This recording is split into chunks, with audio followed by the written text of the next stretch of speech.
오 나의 십자가. 자, 기도하겠습니다. 하나님 감사합니다. 나의 십자가를 내가 지고 오직 주님을 따르는 아름다운 교회 성도들 되게 하옵소서. 특별히 오늘 이 자리에는 천하를 주고도 바꿀 수 없는 한 영혼 귀한 우리 한정남 아버지 하나님 보내주셔서 감사합니다. 주님 전에 앉아사오니 저의 마음을 그리고 저의 앞으로의 남은 삶을 하나님 마음껏 주관하시고 주장하시사 주의 뜻에 합당하게 하나님 나라 확장하는데 큰 사역자로 사용하옵소서. 그에게는 자손 대대로 큰 축복을 내리셔서 세상 빚진 자가 아닌 이제 온갖 하나님의 축복으로 영으로 저들을 다스리고 가꾸고 많은 어렵고 소외된 이웃들에게 온정을 펼칠 수 있는 그런 승리자가 되게 하옵소서. 믿음으로 나가실 걸 믿고 예수님의 이름으로 감사하며 기도드렸습니다. 미국의 브루클린에 있는 태버너 교회 담임 목사님 이야기입니다. 짐 심발라라고 그래요. 그 목사님의 이름이 1972년에 부임할 때 20명의 성도가 있었다는 거예요. 그런데 그 20명의 성도들이 버려진 사람이라고 하는 알코올 중독자, 마약 중독자, 죄수, 매춘부, 집도 없이 떠돌아다니는 누숙자라고 할 수 있죠. 그런 사람들을 대상으로 이제 복음 전파하는 일을 시작했습니다. 그때부터 이 신발라 목사님에게 하나님께서 복을 주셔서 지금은 10,000명이 넘는 사람들이 변화돼서 다양한 그런 섬김의 사역을 이루어가고 있다. 그래서 이 신발라 목사님이 뉴욕을 바꾸는 영향력 있는 사람이다 라는 평을 듣게 됐다는 거예요. 본래 이 신발라 목사님은 신학을 공부하지 않았습니다. 어릴 때 농구선수로 활약했다는 거예요. 체육 특기생으로 대학을 갔다는 거예요. 졸업 후엔 직장 생활을 합니다. 장인이 뉴욕의 조그마한 교회에 이제 목회자로 섬기라고 그 장인이 권면을 했습니다. 그럴 때 이 목사님이 제가 어떻게 신학도 하지 않고 운동하느라고 책도 한 권 변변히 읽지 못했는데 어떻게 제가 목회자로 일을 하겠습니까? 이렇게 이야기를 했다는 거죠. 그때 장인이 들려준 한마디가 그 심장에 꽂혔습니다. 자네 학벌이나 능력이나 이런 것들은 전혀 중요하지 않다. 신학을 나오지 않아도 좋다. 그러나 자네를 부르시는 분이 하나님이시라는 사실이 중요하다라고 말을 해줬다는 거죠. 이 한마디가 이 신발라 목사님의 운명을 바꿔놓은 것입니다. 이제 오늘 이 자리에 하나님께서 지극히 사랑하시는 한 영혼, 천하를 주고도 바꾸지 않을 영혼, 이제 한정남 사장을 이곳까지 부르신 이는 우리 누가 개인이 아니고 하나님이심을 믿으시기 바랍니다. 그렇습니다. 신앙인에게 중요한 것은 내가 누구인가가 아니라 나를 부르시는 이가 누구인가, 그게 중요하다는 것입니다. 그리고 그 하나님의 부르심에 대한 나의 응답, 거기에서 이전과 전혀 다른 새 삶이 시작된다는 걸 믿으시기 바랍니다. 나의 욕망을 따라서 살던 지난날의 삶이죠. 그 삶은 하나님의 부르심과 함께 끝났다는 거죠. 끝났습니다.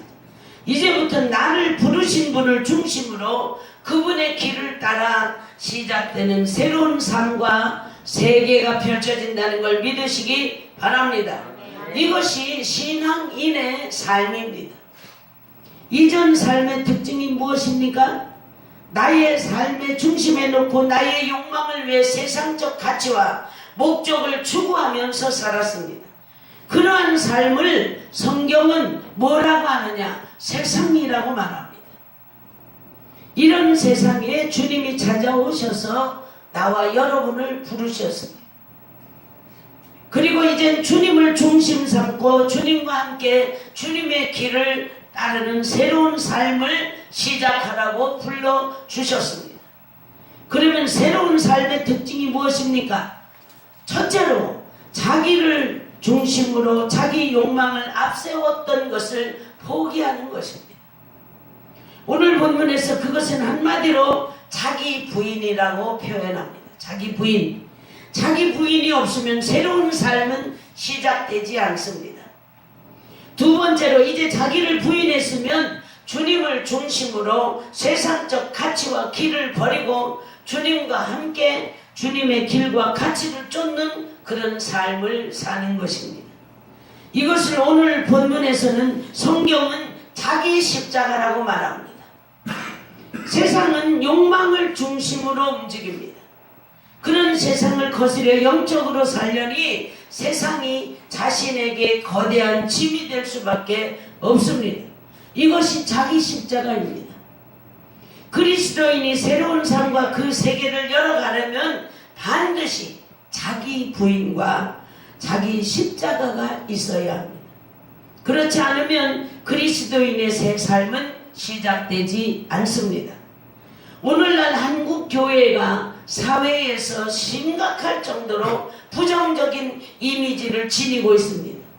특히 20대, 30대는요, 기독교에 대해서 60%가 부정적입니다. 부정적 이미지를 갖고 있습니다. 호감을 갖고 있는 비율은 5.0%밖에 되지 않습니다. 20대, 30대는요, 한국 교회의 미래를 열어갈 세대들임을 감안할 때 한국 교회는 오늘날 심각한 영적인 위기를 맞이하고 있다라고 볼 수 있습니다. 이런 영적 위기를 극복해내지 않으면 한국 교회는요, 유럽 교회처럼 건물만 남는 유령 교회밖에 될 수가 없습니다. 한때 이 땅의 빛이요 희망이라고 일컬어졌던 한국 교회가 왜 이렇게 부정적 이미지를 갖는 거부의 대상이 되었을까? 의심이 가죠. 의문이 가죠, 우리가. 그 이유는 이렇습니다. 한국 교회가 너무 세속화되어 가고 있다는, 교인들의 삶이 또 한 가지는 너무 이중적이라는 겁니다. 교회에 가서는 믿는 척하면 세상에 나가서는 그렇게 살지 않습니다. 교인같이 살지 않습니다. 세상 사람들과 똑같이 삽니다. 뿐만 아니라 사회적 관계에서는 너무 특권층 중심으로 기울어져 있다는 것입니다. 이는 한국 교회가 심각하게 물질화, 권력화 되어 버렸음을 의미하는 것입니다. 물론 한국 교회가 다 그런 것은 아닙니다. 하지만 이 모든 부정적 현상들을 가져온 근본적인 이유는 그리스도인의 삶이 기본에서 빗나가 있기 때문이라는 거예요. 하나님을 하나님 중심이 아닌 자기 중심적으로 믿은 결과입니다. 신앙은 철저히 자기를 부인하고 자기를 부르신 분을 중심 삼아 자기 길을 버리고 주님의 길을 따르는 삶을 사는 데서 신앙이 시작됩니다. 이런 자기 부인과 십자가 신앙으로 부름을 보니퍼가 이렇게 표현했습니다. 예수님이 우리를 부르신 것은 자기에게 와서 죽으라는 것입니다. 죽으라는 겁니다. 철저히 이전 세상에서 살던 삶에 대해서는 죽고 부르신 주님 안에서 다시 시작하는 삶으로 깨어나야 한다는 것입니다. 이것만이 세속화되고 타락하고 이중적인 삶에서 벗어나 참된 그리스도인의 생명과 영광으로 이루어지는 새 삶을 이루는 길입니다. 오늘 본문 24절에서 예수님은 앞서 자신에 대한 신앙 고백을 한 베드로에게 뭐라고 이야기합니까? 누구든지 나를 따라오려거든 자기를 부인하고 자기 십자가를 지고 나를 따를 것이라. 아멘 아닙니까 여러분? 아멘. 새로운 삶에 대한 헌신과 순종을 지금 주님이 여러분에게 요구하고 계신 것입니다. 그런데 많은 성도들이 신앙을 고백하지만요, 예수와 함께 십자가를 지려고 하지 않습니다. 성도가 예수를 올바로 따라가려면 반드시 해야 할 것이 있습니다. 자기를 부인해야 된다. 자기를 부인. 맥스웰 몰추의 성공의 법칙이라는 책이 있습니다. 몰추는요, 성경외과 의사입니다. 그는 많은 임상 경험을 통해서 이런 결론을 내렸습니다. 외모의 성령도 중요하지만 인생의 변화는 마음의 성령 수술이 있어야 가능하다라고 말했습니다. 진정한 자기혁명은 마음의 성령으로부터 시작돼야 하는데 그것은 새로운 자아 이미지를 갖는 데서부터 출발하는 것입니다. 새로운 자아 이미지라는 것은 자신에 대한 새로운 생각을 갖는 것을 말합니다. 그리스도인의 새로운 삶을 시작하려면 이제까지 자신을 지배하던 자아를 부인하고 예수 안에서의 새로운 자아를 받아들여야 합니다. 지금까지는 자기를 내세워 자기 욕망을 성취하기 위해서 살고 세상에서의 성공이 곧 자기 인생의 성공이라고 그렇게 생각하고 살았습니다. 하지만 이는 하나님이 뜻하신 삶에서 빗나간 왜곡된 삶입니다. 그럼 그리스도 안에서 새로운 삶의 모습이 무엇이겠습니까? 예수 믿는 것은 내 기분대로 사는 것이 아니라 내 안에 예수를 모시고 그분의 지배를 받으며 살아가는 것입니다. 그렇게 할 때 자기 부인이 가능하게 됩니다. 그렇게 할 때요, 이기적인 욕망도 떨쳐버릴 수 있습니다. 미운 감정, 섭섭한 감정, 그렇게 속에서 뭉게구름처럼 피어오르는 그런 감정도 다스릴 수 있다 그 말입니다. 하나님의 부르심에 응답해서 예수를 따르려면 자기가 부인되지 않으면 안 됩니다. 자기 부인의 삶, 이것이 하나님이 나를 그리스도인으로 부르신 이유라는 걸 여러분 아시기 바랍니다. 아멘. 누구든지 나를 따라오려거든 자기를 부인하고 그러죠. 여기에 부인이라는 말의 원어는요, 아파르네오마이라고 합니다. 자신과 자신의 소유를 포기하다, 이런 뜻이 그 안에 담겨 있습니다. 즉 자기중심적이고 자기 주장을 하는 그런 삶을 살지 않겠다는 것입니다. 자신에 대해서는 아니요 하고 그리스도에 대해서는, 예수님에 대해서는 예 하는 삶입니다. 그러므로 참된 그리스도인이 되려면 자기를 부인하는 일로부터 시작해요. 자기를 비워야 합니다. 내 인생의 주인을 예수로 고백하고 인정하는 것입니다. 모든 결정권을 주님께 다 드리는 것입니다. 소유권이 주님께 있음을 인정해야 합니다. 주어진 생명도, 명예도, 재물도, 재능도, 건강도, 자녀도, 모든 것이 하나님의 것임을 고백해야 합니다. 자기 부인은 신앙의 기본입니다. 그 다음에 뭘 해야 돼요? 자기 십자가를 져야 합니다. 자, 빙점으로 유명한 사람이죠. 미우라 아야코. 빙점에 작가, 우리 그 빙점을 참 많이 읽었죠. 아마 읽어보신 분들이 이 자리에도 많이 계신 줄 압니다. 미우라 아야코의 수기를 보면 어떻게 예수를 믿게 되었는가, 예수 믿은 다음 어떻게 잘 달라졌는지, 그의 삶이 어떻게 달라졌는지를 잘 묘사되어 있습니다. 그 미우라 아야코가 예수를 처음 만나게 된 것은 그 당시에는 사형 선고나 다름없는 폐병 3기의 중환자 상태였습니다. 결핵요양원에서 날마다 피를 토하고 죽음을 기다리는 그야말로 빙점만 향해 달려가던 그런 사람이었습니다. 그러다 어느 날 그가 예수를 만나게 됩니다. 그야말로 마지막 빙점에서 예수를 만나고 나니 모든 것이 새롭게 보였고요. 모든 것을 은혜로 받아들일 수 있게 됐다는 거죠. 그녀가 1982년도에 직장암 수술을 받고 1992년도에는 파킨슨 병을 알면서도 감사했습니다. 모든 것을 은혜로 여기고 살았습니다. 노년에 얻은 병도 하나님 주신 십자가라고 믿는 은혜 속에서 그가 살았다는 거죠. 주님이 부르신 삶이 너무 감사하고 그 은혜의 영광이 너무나 커 보여서 자신이 전혀 보이질 않았습니다. 그날부터 자신이 아닌 다른 환자를 돌아보고 수발드는 거죠. 주변에 옆에 있는 환자들을 돌봐주는 거죠. 이전엔 자기만 알고 자기 연민에 빠져서 이제 내 병이 이렇게 중한데 내가 누구를 도와줘? 이렇게 생각했던 그의 삶이 이제 완전히 돌아선 것입니다. 그러자 여기저기서 그녀가 이제 죽을 병에 걸려서 죽을 때가 다 됐나 보다, 저가 미쳤다, 이렇게 말했습니다. 하지만 그런 주변의 시선이나 말이 하등 문제가 되지 않습니다.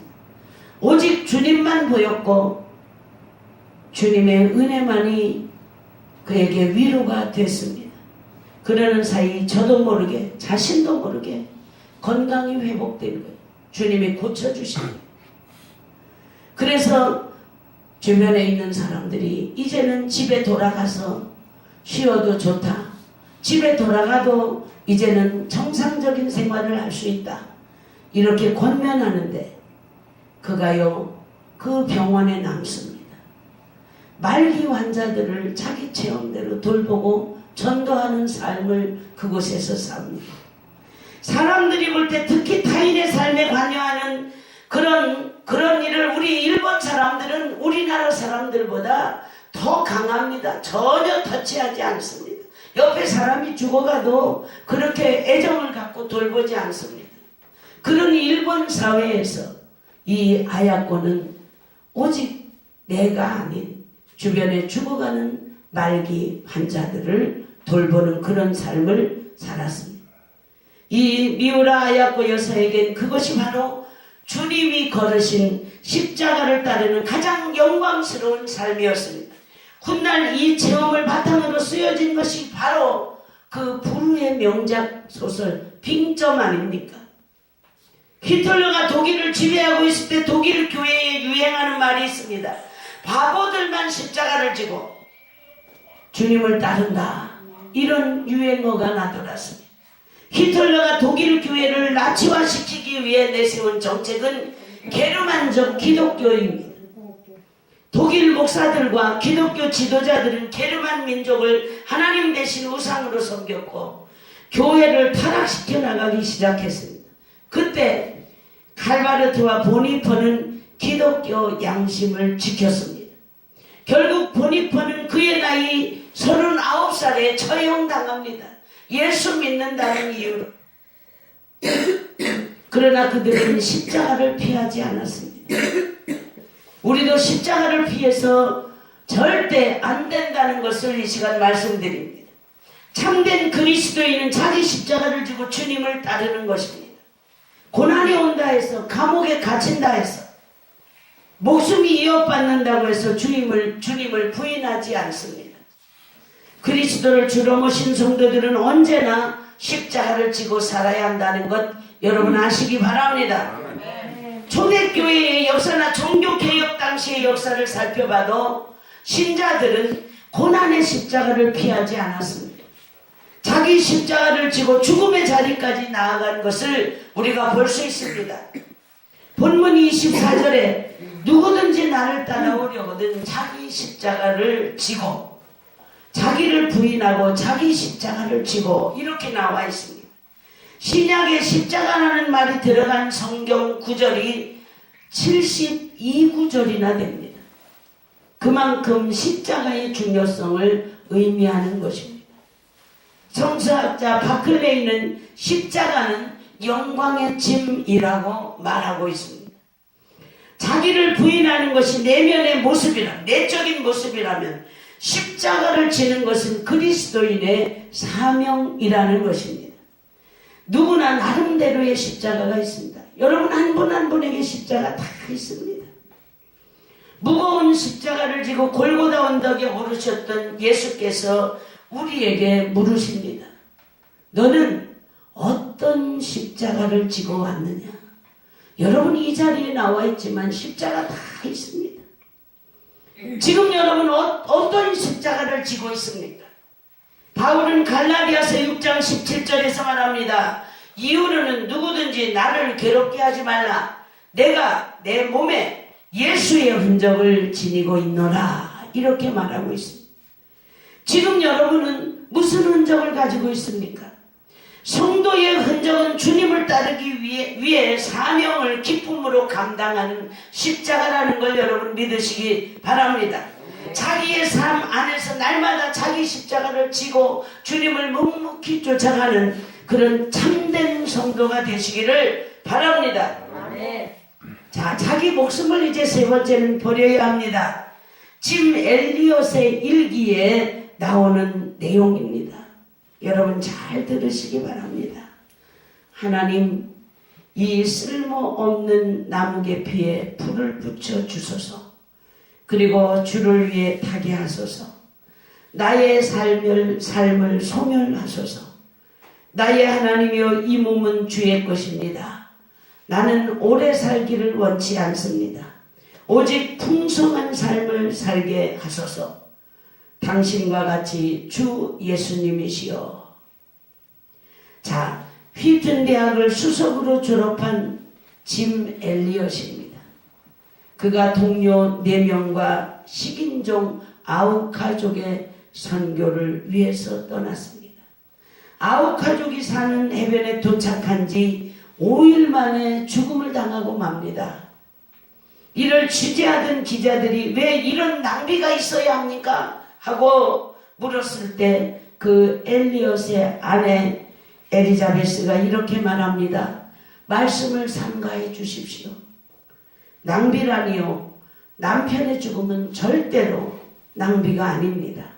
그는 온 생애를 바로 이 시간을 위해 살아왔던 사람입니다. 그는 자기 책임을 다하고 죽은 행복한 사람입니다. 그 일이 있은 후 죽은 선교사들의 아내들은요, 아우카 식인종 아우카 부족을 찾아가서 여러 해 동안 헌신하고 복음을 전했습니다. 그녀의 아들은 지금도 아우카족과 함께 살고 있습니다. 주님을 위해 타올랐던 그런 불은 식인종을 주님의 품으로 인도하는 생명의 불이 된 것을 믿으시기 바랍니다. 벤지가요 그들의 마지막을 이렇게 기록하고 있습니다. 짐과 파트는 뒤를 돌아다 보았다.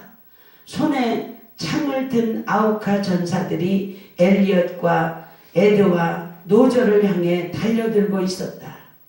짐은 주머니에 든 권총에 손을 갖다 대었다. 저들을 쏘아야 될까? 이 선교사들은 총이 다 있었고요. 그 아우카 식인종들은 창만 있었다는 이야기죠. 누가 더 빠릅니까? 응? 그러나 짐은 이미 그 대답을 알고 있었다. 목숨을 잃는 한이 있어도 예수 그리스도의 이름으로 생명을 전해야 할 저들을 죽이지 않겠다 약속했다는 거죠. 짐 엘리엇과 동료들은 기꺼이 자신의 생명을 5일 만에 바쳤다. 선교지로 가서. 그들의 희생은 헛되지 않아 지금까지 수많은 그리스도인들의 가슴에 숭고한 선교의 불을 당기고 있습니다. 짐 엘리엇과 동료들은 자기의 목숨을 버림으로 주님을 따르는 모습을 몸소 우리 후손들에게 보여주신 것입니다. 본문 25절입니다. 누구든지 제 목숨을 구원코자 하면 잃을 것이요. 누구든지 나를 위하여 제 목숨을 잃으면 찾으리라. 예수께서는 제 목숨을 구원하고자 하면 잃게 된다고 하십니다. 오히려 목숨을 잃는 것이 찾는 길이라고 역설적으로 말씀하고 계십니다. 죽고자 하는 살리라, 죽고자 하는 자는 살리라는 말은 적군의 고지를 향해 돌격하라고 부하들을 채근하는 소대장의 함성과 같습니다. 죽기를 각오하고 싸우는 병사는 살 확률이 그만큼 높은 것입니다. 그러나 본문의 말씀은 살 확률을 뜻하는 것이 아닙니다. 산다는 것은 100% 확실히 산다는 것은 100% 확실히 보장하고 있습니다. 목숨은 여러분 하나뿐입니다. 하나뿐이기 때문에 더욱 소중합니다. 이같이 소중한 목숨을 주를 위해 바칠 때 진정으로 주님을 따라가는 성도가 된다는 걸 믿으시기 바랍니다. 지금처럼 예수 믿기 쉽고 편한 때가 어디 있습니까? 우리가 믿을 때만 해도 정말 이 추운 겨울에 따뜻한 성전이 어디 있습니까? 산기도 가면요 얼어붙은 그 자리에 동상이 될 것 같습니다. 그러나 거기에서요 땀이 나도록 부르짖어 우리가 기도하는 하나님의 뜻을 구하기 위해서 이때 바로 믿지 못하고 바로 따르지 못한다면 어려울 때 어떻게 예수를 믿겠습니까?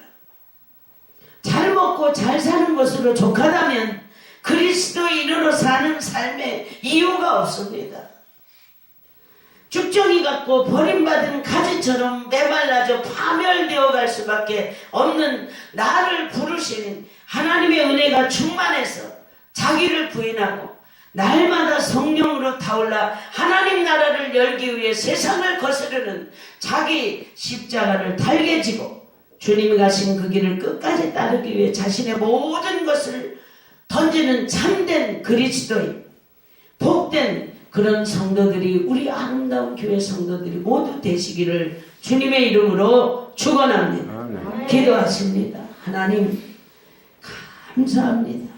오직 예수로 우리의 삶 전체를 드리고 주님 나라를 확장시켜 나가게 하옵소서. 어렵고 소외된 우리보다 작은 자들 너무도 많습니다. 힘든 자들 너무도 많습니다.